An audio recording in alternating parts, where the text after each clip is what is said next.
So it looks like he might have a copy of Abrupt Decay in his hand. His Team Metagame Guru jerseys are pretty sweet also. Yeah, Team Metagame Guru has just been tearing it up. I'm sure we're going to see this jersey a lot.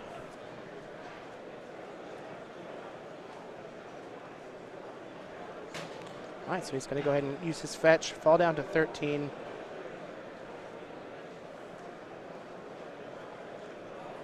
Going to flash in a Vidillion Click. Oh, that's a nice play. So this is going to be a great opportunity for Peter to see what Greg is working with, get an idea of how much trouble he may or may not be in, and develop a plan of how he wants to line up his cards against the cards his opponent has. Well, this is still before blockers. And so that's 8, 10. So just a full 20 here. Is Peter just dead? No. So he's going to give Peter 6 life. And he'll be able to block with the Vending Click and go to 1. And he can take him to 1 here. If he decides to just leave the hand. So he's going to ship the Berserk. It would have been interesting to see if Greg had used his Pendelhaven. It has to be a 1/1.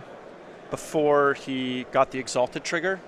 It has to be a 1/1 for Pendelhaven, unfortunately. All right, well, that Invigorate is going to give Peter some life. It's going to save his Noble Hierarch from the block. Wow, in a close call. Peter was quite close to dying there, despite being at a fairly high life total. I wonder if it would have been advantageous for Greg just to cast all of his spells there with the click on the trigger on the stack, targeting him, maybe, and just put Peter to 1. 1 would be pretty good. He does have the Deathrite Shaman to help dig his way out of it, but I do agree that putting your opponent to 1 is usually pretty good. Well, Peter knows that Greg still has that second Invigorate left in his hand, though, which could spell a lethal attack with this Inkmoth Nexus if he's able to sneak it through. Peter knows what he's up against, though, so he doesn't have to attack with the Delver of Secrets if he is that vulnerable.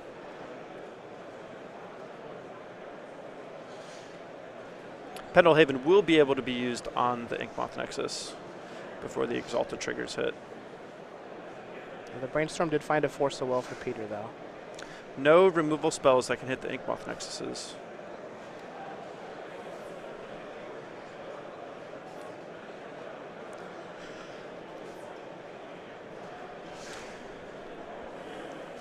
It may not be so he has a few options here.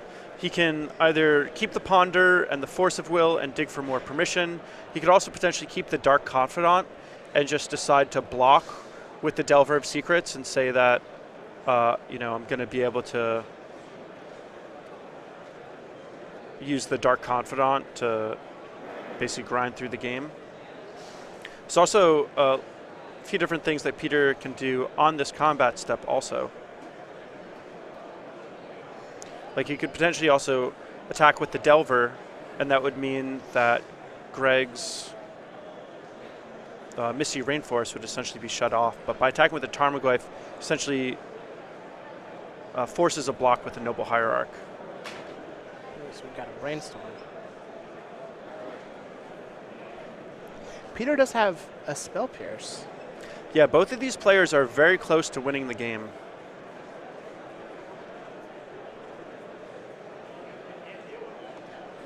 So Greg's going to draw off of his Brainstorm.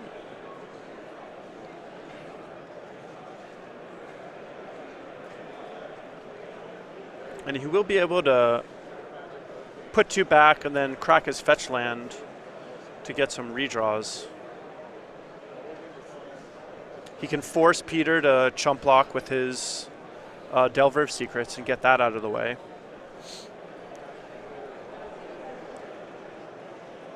So it'll be interesting to see how each of these players navigate this scenario. They both have a lot to play around.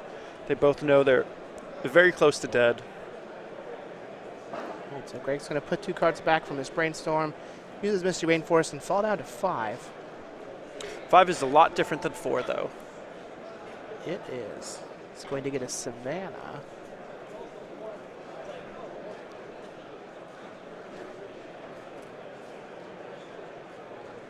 And Greg could play this second Noble Hierarch, activate his Inkmoth Nexus, Pendelhaven it, attack, force a chump block with the Delver, but he would be dead to a removal spell, top deck removal spell from his opponent. Yeah, I mean, you might as well play the other Noble Hierarch. Yeah. The main reason not to play the Noble Hierarch, I believe, is just so that you have an extra card to shuffle away in the case of a Brainstorm. So looks like with the Exalted Trigger on the stack, he's going to activate Pendelhaven so that this Inkmoth Nexus gets to attack as a 3/4. 3/4. Pete just doesn't even have to doesn't have to block. Well, doesn't he know that Greg has Invigorate? He knows that he has an Invigorate, but Peter has a Force of Will. Yeah. So he could just force it, eat something, and then kill Greg on the crack pack with that Delver of Secrets. Yep. Looks like it's a little on the academic side, but I think Pete's going to get this as well.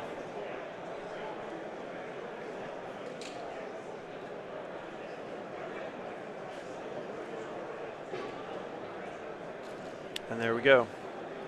He does not block. We see the Invigorate. Peter will likely counter this and then just crack back for the win. Oh, and he doesn't even have to use his force. Just use the Spell Pierce. Nice.